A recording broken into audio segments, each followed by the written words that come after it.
If you're out there in the land of Facebook, if you can send a message that you can hear me, I would appreciate it.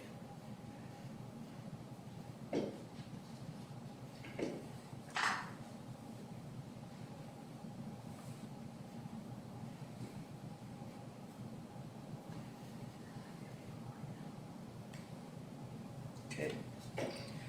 Sounds like people can hear me. That's great. We'll get started here in another minute or so.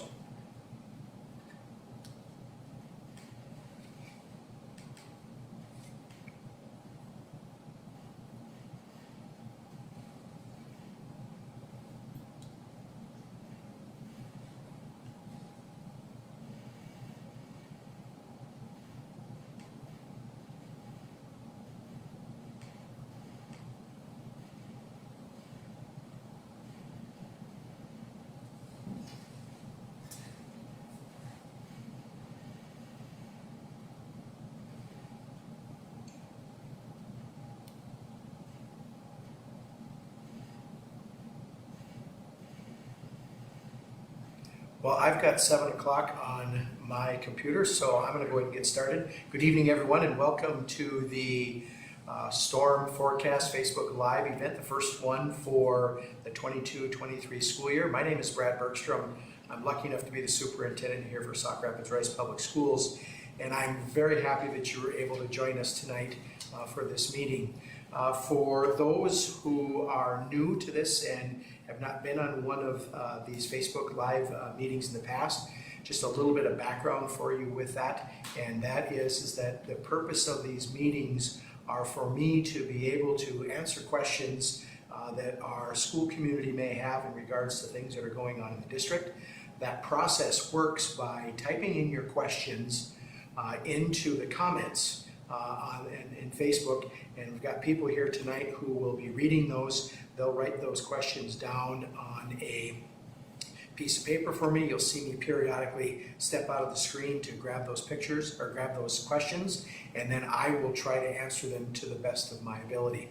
For those of you that have done this before, welcome back. Glad that you are here with me tonight, and really looking forward to hearing some of the questions that you might have out there. A couple of housekeeping items. Again, if you have questions, please type them into the comment section. We've got people here that will write them down and get them to me. And again, really the purpose behind this is for me to answer questions that you might have. And if I don't have the answer, I'll certainly let you know I don't know the answer, and I will go find that. And at the next Facebook Live meeting, I'll bring that question back up and I'll get it answered for you. So I try to answer as many questions as I possibly can. Sometimes I don't know, and therefore I need some time to get the answer for you, and I will do that. The other piece that I gently remind people of is that this is a school event, and I'm going to ask everybody to utilize the comment section for questions. There are plenty of sources that are out there that people can use. If you've got thoughts and issues that you want to share, this is really a school piece, and it is really an opportunity for you to ask me questions, and your help and cooperation in treating everybody with respect on this during these meetings is greatly appreciated. With that, I'm going to go ahead and get started and share some information with you that you may find helpful or useful as we're waiting for questions to be typed into the comment section. So the first one I'm going to start with is for those of you who have children at the middle school, you received some communication today that pictures will be happening on Friday of this week.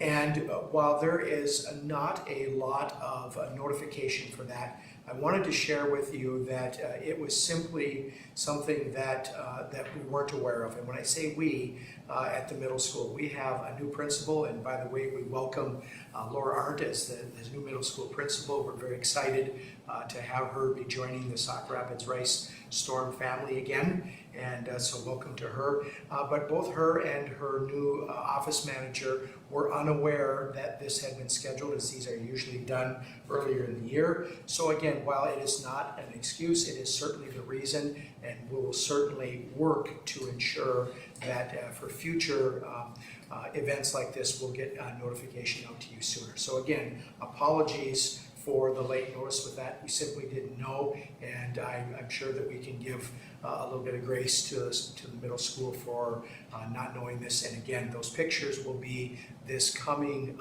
Friday, September 16th at the middle school. Looks like we've got a questions, so I'm going to go ahead and grab that. The first question I have is breakfast free this year? And the answer to that question is yes. The school board a number of years ago made the decision to provide a free breakfast for students in the district, and so that has continued. I think part of it's a great question, because part of the change that we've got for this year is, unlike the last couple of years where meals were provided, both breakfast and lunch, free by the federal government. This year there is a you have to pay for meals, and but the board has always had in place this practice that that breakfast will be free, and that will continue. So thank you for asking this question.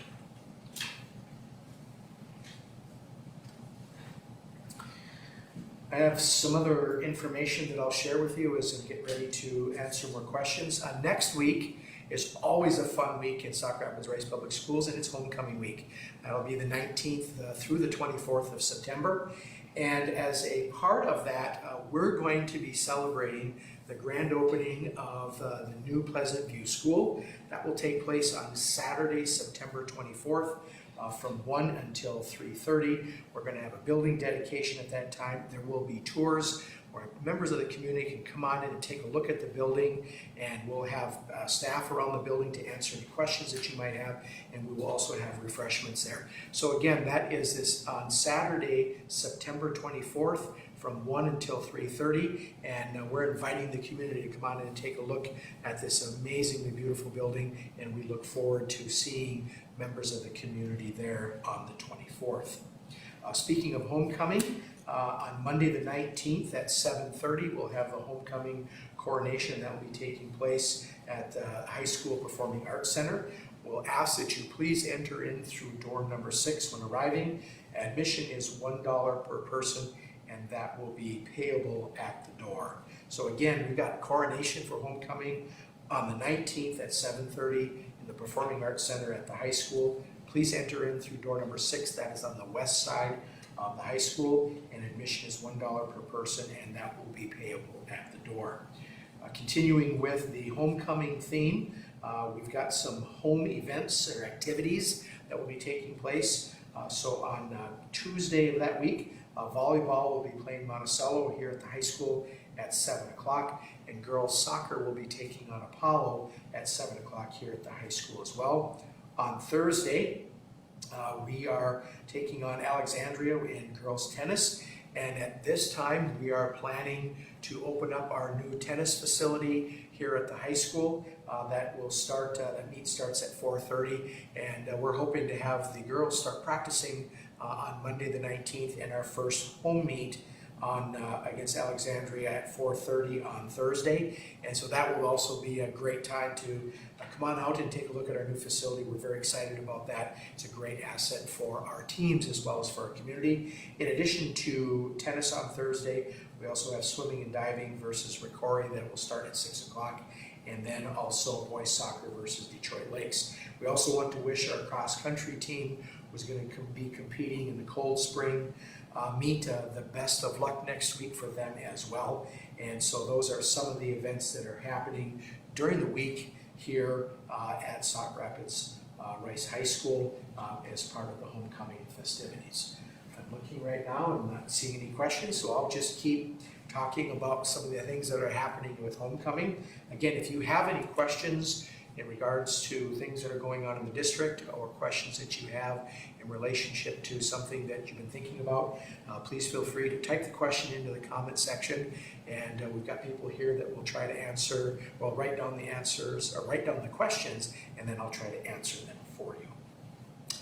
Friday the 23rd of September is the homecoming football game against Cambridge Isanti, and the Storm Athletic Hall of Fame inductees will be introduced at halftime during that game. On the Hall of Fame social will be on Friday, September the 23rd as well, following the football game, and that will be at Molitor's Quarry. So again, homecoming football game, Friday the 23rd, 7 o'clock, we're taking on Cambridge Isanti. The Storm Athletic Hall of Fame inductees will be introduced at halftime, and then there will be a Hall of Fame social for those who are being inducted following the football game at Mollinger's Quarry. And I see a question here.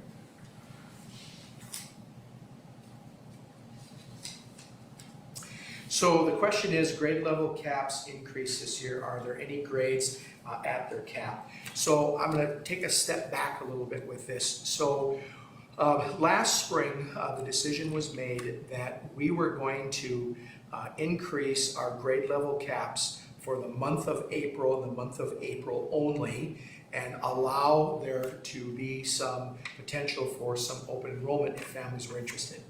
Our enrollment caps by grade level are at the kindergarten level 300, and at that point they went up to 320. At the first through fifth grade level, they are 320, and during the month of April we increased that to 340. And then at the secondary level, the caps are at 340, and we increased that up to 365 was the number, I believe. But as of May 1st, they went back to those original caps. And that became then the number that we utilize. And I think that's really important for people to know, that we didn't increase them and keep them there forever, but rather for a period of time, we allowed those grade level caps to increase. We are at grade level caps based upon those 300, 320, and 340 numbers with every grade, I believe, except for second grade. So again, those caps are where they are at now, based upon enrollment that we've gotten this year, both in terms of new people that have moved to the district, as well as some increase in open enrollment. And so again, we are at the numbers that we are, not based upon newer or higher numbers, but rather based upon, again, there was a window of time in the month of April where we raised those caps. People could come and go through the open enrollment process, because at that time a number of our grades were already at the caps. And then when everything is settled out here, we are at our caps of the original numbers with all grades with the exception of second grade.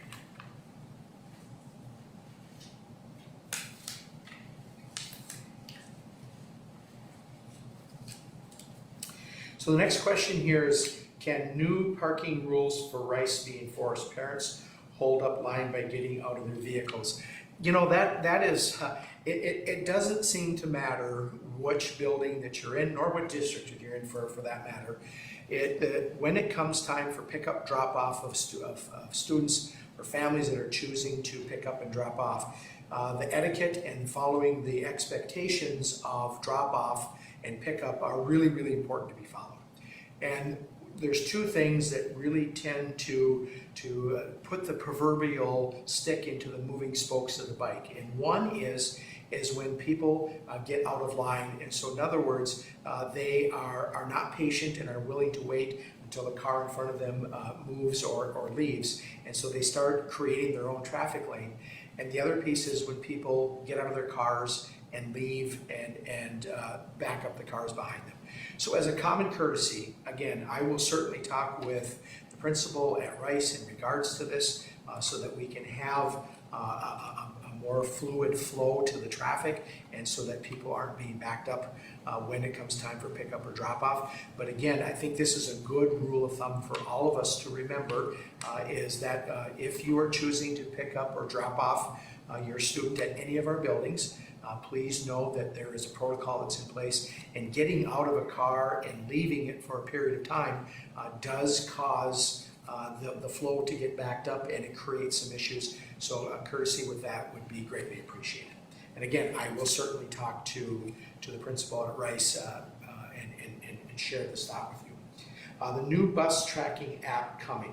So we have, for the last several years, been utilizing bus tracking, student tracking, bus tracking app that is called MyStop. And in the 2+ years that I've been here, it has had its fair share of times when it's not working the way that it should be. And as we have learned more about this process, it's not just this MyStop app, but there's like 4 different pieces that the information has to flow through in order to get it here. It is not a, shall we say, a really smooth process. And so right now I'm being told that the MyStop app will be up and running on Friday. And what's fundamentally important for us is that when the app stops working, because here might be a reason why it stops working. A provider may do a security update and that stops the process from working because the MyStop app doesn't work just by itself. It is a separate proprietary application, and it must communicate with others. And so what's really important for us is when it stops working, that you contact us and let us know, because we may not always know. And it seems like it'll work for a while, and then it does run into some issues. So please know that if it's not working, please give us a call. Every once in a while, it's something that we can do with the user and help them to understand something they need to do differently. But oftentimes it is something with the MyStop app. And we are also taking a look at, is there a different program that we may need to utilize to provide more consistency? As parents and guardians, you begin to rely on this app in order to know where your children are at and where that bus is at, and when it's not working, we fully understand and respect the fact that can be very concerning for you. And so deepest apologies when the app is not working. We'll do our best, and right now I'm being told that it should be up and running by Friday, and my apologies for it not working sooner than this Friday in regards to where the app bus stop is at.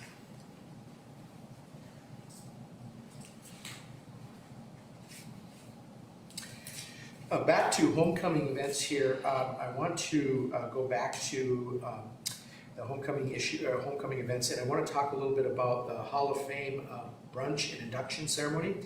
This will be taking place on Saturday, September 24th.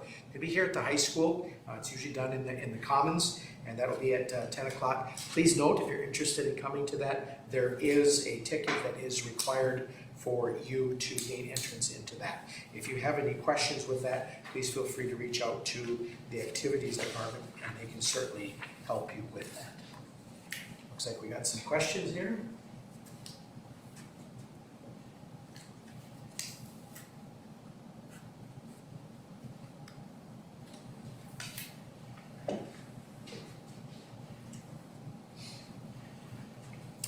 So the next question is in relationship to asking about furries at the middle school. And this question has surfaced in the past, and it tends to keep showing up as almost, and for lack of a better statement, it's become almost an urban legend. And while I have not been in the middle school since last week, what I can share with you is this idea of furries at the middle school is a concept that just is not allowed there. And for those who might not know what furries are, there is students wear furry animal ears, and there's even information out there that there are litter boxes and bathrooms, etc. And I really cannot emphatically state enough that that is simply not the case. We don't allow costumes. I was there last year during Halloween, and a student was asked, they were wearing a set of Spock ears from Star Trek, and the teacher saw it and said, nope, those need to be removed, and the student did that. Costumes are not allowed to be worn at the middle school, and so if you can help with this, I greatly appreciate it. It is just not something that is allowed, because we don't allow costumes. And again, this continues to surface, and any help with that would be greatly appreciated. So please rest assured that furries are not happening at the middle school, as again, costumes are not allowed. And in my time that I've been there, including up through Wednesday of last week, I have not seen that as well.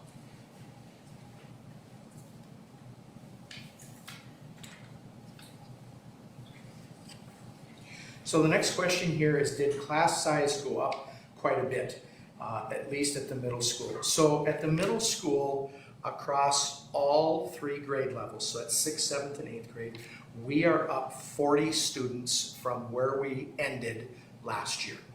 And so the idea that our class size is up quite a bit, that's a pretty vague number to think about. So what I will tell you is that could there be some classes that have more students in them than what they did last year, in particular in the elective area? Yes, there possibly could be. But there, 40 students spread across 3 grades winds up being 13, 14 students per grade level. And then if you think about that over the course of classes, over the course of a day, it's a number of classes that are offered for 6th graders, 7th graders, and 8th graders. It's a pretty small number. So if class sizes are up, and I'm not aware of that, but if class sizes are up, it would be 1 or 2 students unless it is an elective or a number of students signed up and wanted to take it. But we are up overall in enrollment at the middle school by 40 students. So to say that class size are up quite a bit, no. And at least at the middle school, the answer to that is no. Again, 40 students spread across 3 grades, pretty small number that you're eventually having an impact with class size.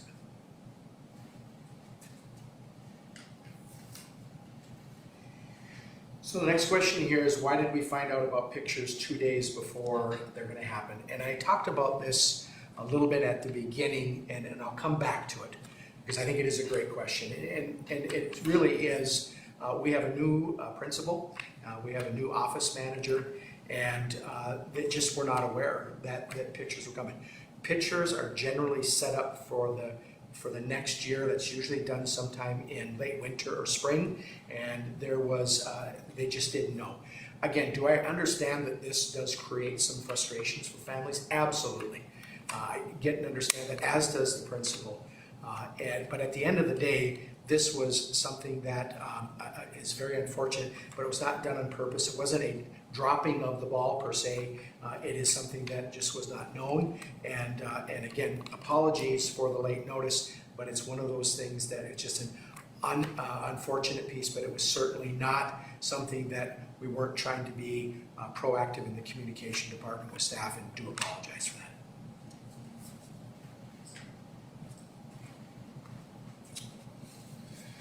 The next item, speaking of the middle school I was talking about here just a little bit ago, is I would like to address this thing that's called the One Chip Challenge, and it's the latest rage in the world of social media, and what it involves is people eating a very, for lack of a better phrase, a very spicy chip.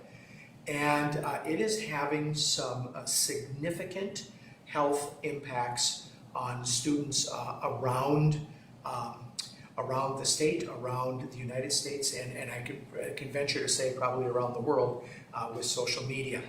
And it is a very dangerous action. It has made students, including at least one in our district, has made them violently sick. Throwing up just repeatedly because of the spices associated with it. There then seems to be a pause for a little bit, and then it comes out the other end. Sorry to be so graphic with that, but I think it's important that families have a conversation with their children, and we're doing the same thing with the kids, and remind them this is a very dangerous. It could be a very dangerous stunt for students to be doing. I want to let parents know that because of those ramifications, and we're hearing stories not here in Sauk Rapids Rice, but in other areas where students are going into shock because of it.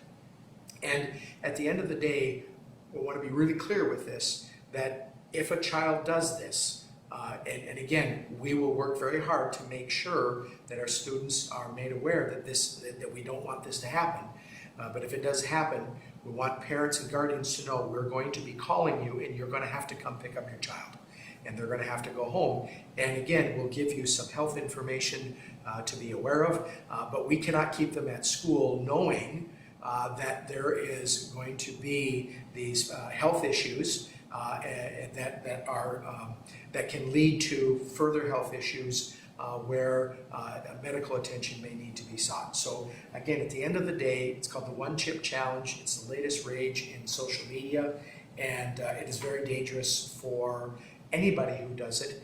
And so just a gentle reminder for families to talk with your children about this, because at the end of the day, somebody could get very seriously sick, and we don't want that. And just to let everybody know that as we move forward with this, if we find out that this has happened, parents and guardians will have to come pick up their child. The next, I want to come back to the Hall of Fame, and I hopefully won't butcher names, but I want to talk a little bit about the Sauk Rapids Rice High School Athletic Hall of Fame and what it's about, and then who is being recognized. So it is a tribute to the outstanding athletes, coaches, administrators, staff, teams who, through their citizenship and athletic achievements, have brought honor to themselves, their school, and their community. So the 2022 inductees include, I love these names, Lisa Carlson, congratulations Lisa, and I also love your name, it's easy to pronounce, Ron Eichhoff, and Jean Barth and Heffron, Jean Borth, Heffron, and then Thomas Wainwright. So congratulations to those four for being recognized and for the 2022 Athletic Hall of Fame celebration. And again, they are being selected for their citizenship and athletic achievements, and through that have brought honor to themselves, their school, and their community. So congratulations to each one of them. Looks like I have another question here.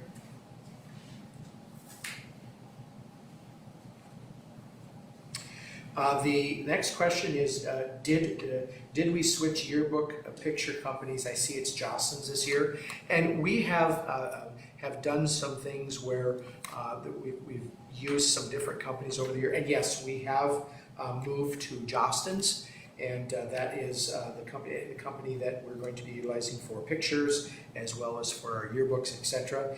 And as a former high school principal, I had some very good experiences with Jostens as well.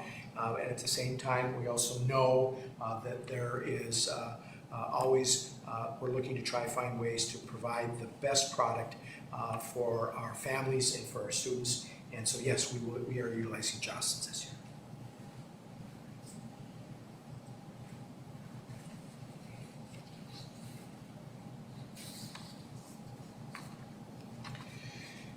So the next thing that I want to spend some time talking about as I'm waiting for more questions is I want to talk a little bit about the district has developed a new strategic plan, and for many people a strategic plan is something that just goes into a document, and whether it be electronically filed or put into a 3-ring binder and filed, you do that every once in a while and then you put it away and you don't look at it again until it's time to review it. And for us this year, over the past 18 months, prepping for this year, we developed a new strategic plan, or an updated strategic plan. And it really is a document that we will use to guide us as we move forward for the next 3 years through the fall of 2025. And as a part of this, we have developed 6 strategic commitments that we as a district will be focusing on, and they include a culture of high quality and effective instruction. It includes partnership and collaboration. It includes an equitable education for all. We'll also spend time talking about another commitment is student and staff well-being, stewardship of resources, and finally high student achievement. And those are in no order of importance. They're just the 6 strategic commitments that we have. And how we will use these is to manage our resources that we have in the district. And those resources that I'm referencing include our people, our time, and then our money or our dollars. because we want to make sure that we have a plan for where we want to go. We want to identify the things that we want to improve upon. We want to identify the things that we're doing well and move forward with those and focus our resources, people, time, money, to address those issues. There's a lot of people and organizations and companies that are out there that are offering solutions that are going to solve the woes of education. And it is not a silver bullet, for lack of a better phrase, that will define positive experiences for kids, increasing of achievement scores, and creating a great place for people to work. It is about the many things that we need to do, and those are going to be the 6 areas that we will focus on as we continue for the next through the fall of 2025. In the coming days, you will see some information showing up on our website in regards to the work that we've been doing. There's some infographics and graphics, as well as some written pieces that kind of walk through and explain in greater detail, and look for that to be coming soon to the website in the coming days and weeks. Next item I have for you is for information on the district. There are a number of different tools that we are utilizing to get information out, to share our story, to talk about the great things that happen in this district on a daily basis. Of course, we have our website, which is isd47.org, and please note that in the last little bit, a few years, we have updated our website to be mobile friendly. We also have Facebook, we have Instagram, and we also have Twitter that are great ways to get information in regards to things that are going on in the school district. So again, you can use our website, which is mobile friendly, isd47.org. You can use Facebook, you can look at Instagram, and you can also look at Twitter. In addition to that, we also, why would I have to sneeze in the middle of this? I don't know, but I just did. It's the way life works out sometimes. We also do communication by buildings going out to families, and then as a district, we send out a top 3 component to both our staff and to families, again, as ways to try and communicate with our families and keep them in the know in terms of what's going on. Okay. The other piece that I'll share with you in regards to information is a parent resources, student and parent tools that you can find on our website. That's isd47.org portal student-parents-tools. So again, parent resources, student and parent tools. Please feel free to check that out as well. I'm looking to see if we have any questions at this point, and it looks like I might have some.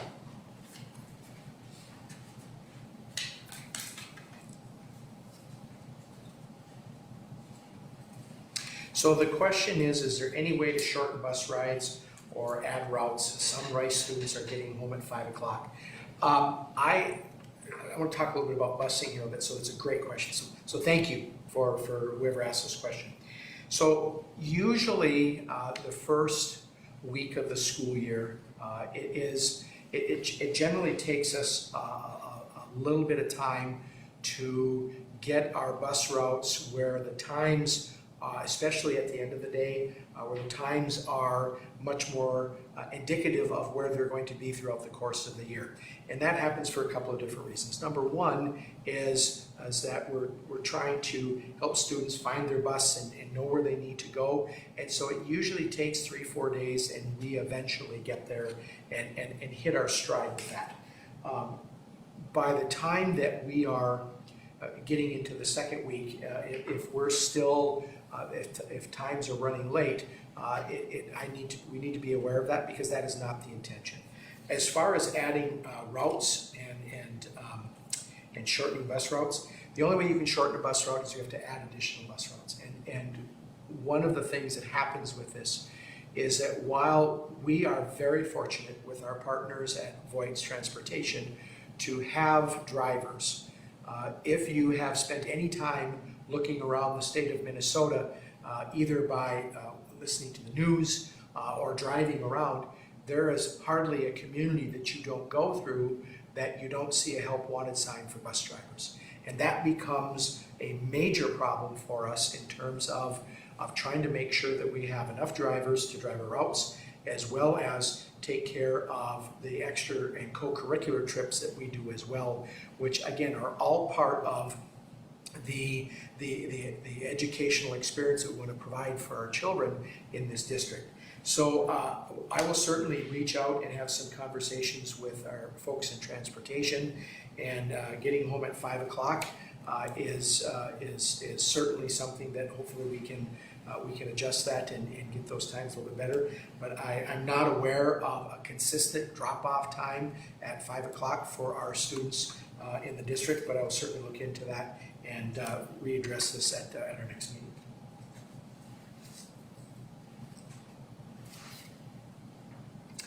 So just a little follow-up with that. I got an additional piece of information here. The latest scheduled stop for students is at 4:41 p.m. So again, it's not unusual in the first week or so for times to be a little bit delayed, because we've got a number of students who are riding buses and trying to figure out where it's at, what bus they're on, etc. And we also want to make sure they get on the right bus. So if the latest scheduled stop is 4:41 and people are not getting home until 5 or later, again, we'll certainly take a look at that. But no, the latest scheduled time is 4:41.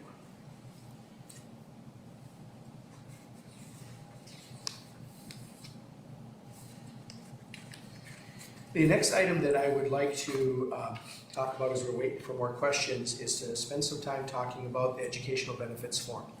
So one of the things that we were able to do for the last couple of years is we were able to provide, in particular with meals, free meals for families, and like I said, in the last couple of years.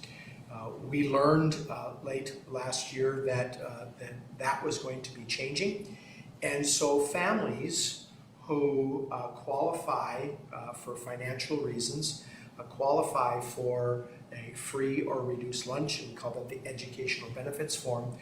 That form has to be filled out again this year, and what makes things interesting is the month of September is generally the grace period.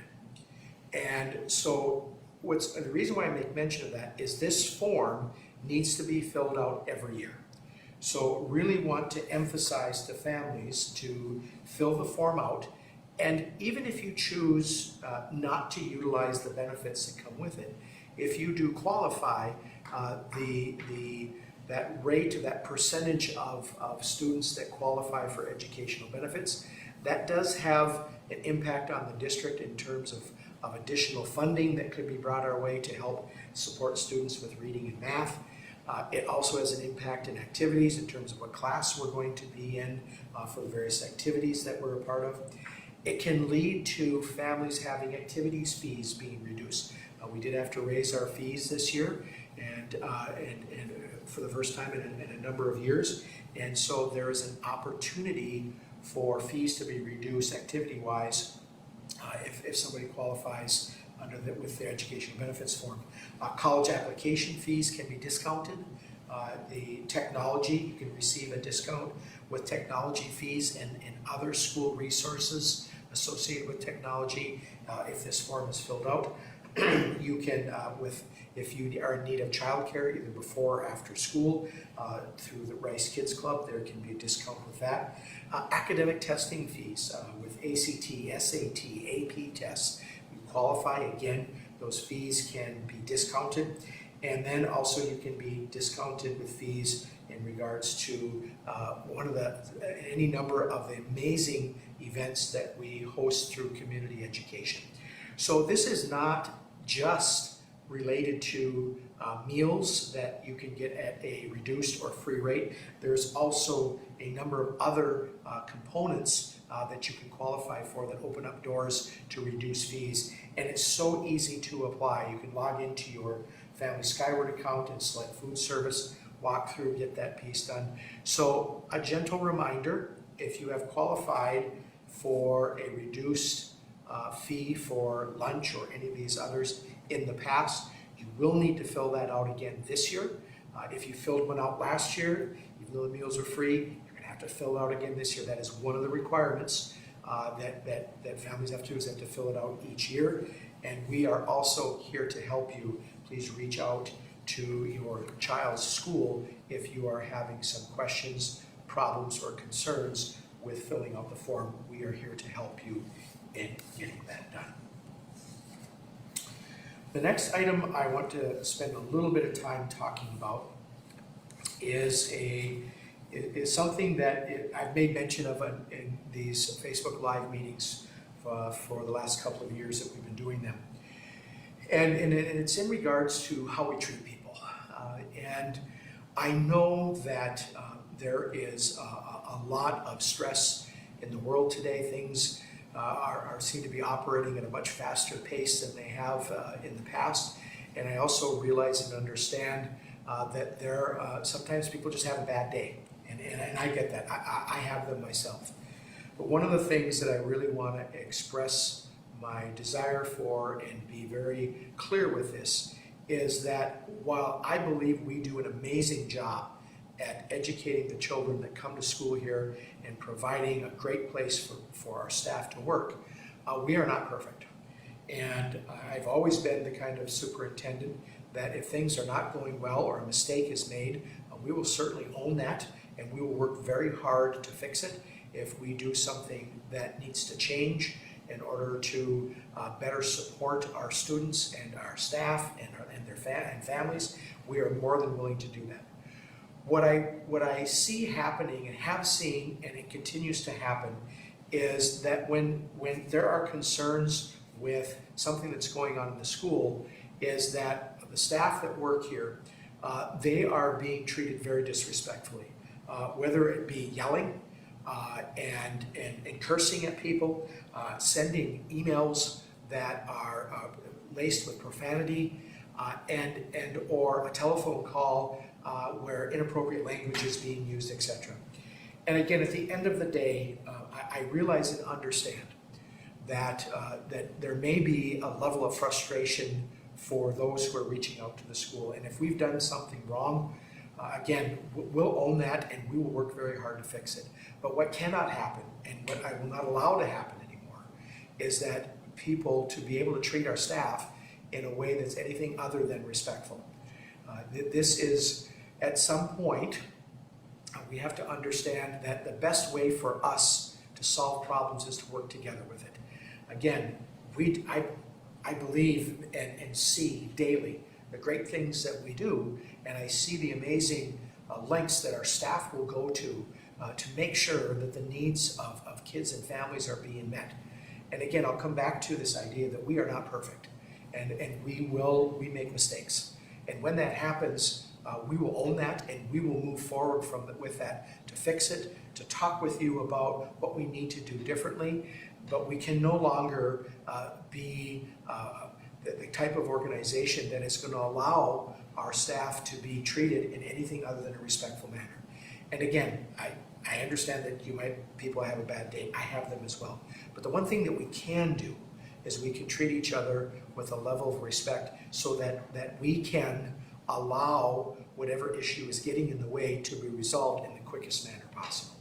And so again, I am imploring, I am asking, and I am sharing that it is just, we have to change that.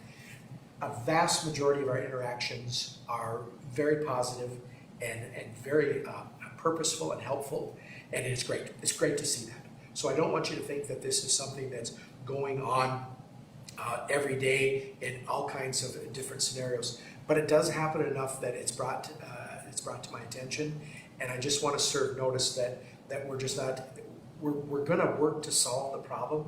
We're going to look to find solutions, but we are our staff are not going to be subject to profanity and being treated disrespectfully and other things associated with that, because I see the incredible things that they do every day to support our families and support our students, and I think they are deserving of that. I think everybody is deserving of being treated respectfully. And let's talk about the flip of that. If there is a scenario where I or somebody in the district has treated somebody in a disrespectful manner, please reach out to me. I'm more than willing to address that because I think it has to be a two-way street. So again, at the end of the day, I realize that the world is very polarized right now and that there's a lot of stress and a lot of things that are making life challenging at times for people. But at the end of the day, I feel very strongly that we need to treat each other respectfully, and that is my ask and that is my expectation. So your cooperation with that is greatly appreciated. I'm looking to see if there are any other questions at this time. I do have one question to ask you, so hold on a second.